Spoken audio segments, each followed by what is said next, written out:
കാസർഗോഡ് ചീമേനിയിൽ ഓടിക്കൊണ്ടിരുന്ന കാറിന് തീപിടിച്ചത് പരിഭ്രാന്തി പടർത്തി.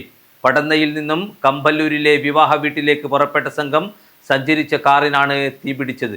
കാർ പൂർണ്ണമായും കത്തിനശിച്ചു.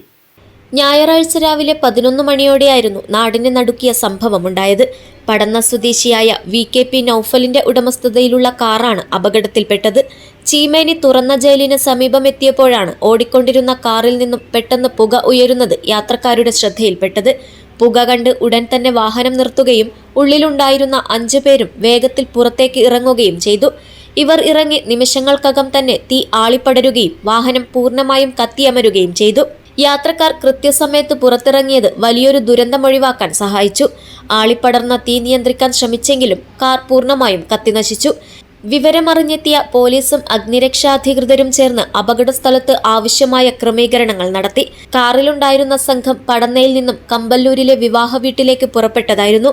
തീപിടുത്തത്തിന്റെ കൃത്യമായ കാരണം വ്യക്തമായിട്ടില്ലെങ്കിലും ഷോർട്ട് സർക്യൂട്ടാകാം അപകടത്തിന് പിന്നിലെന്ന് സംശയിക്കുന്നു. News bureau, Kasaragod.